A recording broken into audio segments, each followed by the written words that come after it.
Hi every one. ഇന്ന് നമ്മൾ വന്നിട്ടുള്ളത് നെല്ലിക്കട്ടയിൽ ആമോസ് നഗറിനോടടുത്ത് ചേർന്ന് 1 കിലോമീറ്ററിനുമായി 28.5 സെന്റ് കാണാൻ വേണ്ടി ഹോട്ടലിലേക്ക് നല്ല രീതിയിലുള്ള കോൺക്രീറ്റ് റോഡും വരുന്നുണ്ട്.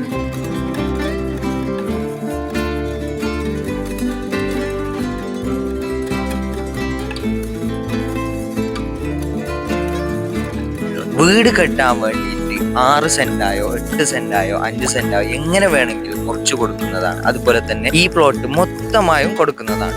നെല്ലിക്കട്ടയിൽ നിന്ന് 1 കിലോമീറ്റർ മാറിയാണ് പ്ലോട്ട് വരുന്നത്. അതുപോലെ തന്നെ 500 മീറ്ററിനുള്ളിലായിട്ട് പള്ളിയും PBM സ്കൂളും ഒക്കെ വരുന്നുണ്ട്. അടുത്തായിട്ട് തന്നെ ഒരുപാട് വീടുകളും കാര്യങ്ങളൊക്കെ വരുന്നുണ്ട്. കൂടുതൽ വിവരങ്ങൾക്കായി നിങ്ങൾ ഞങ്ങളുമായി ബന്ധപ്പെടുക. അതുപോലെ നിങ്ങളുടെ കയ്യിൽ സ്ഥലം വാങ്ങാനോ വിൽക്കാനോ ഉണ്ടെങ്കിൽ നിങ്ങൾ ഞങ്ങളുമായി ബന്ധപ്പെടുക.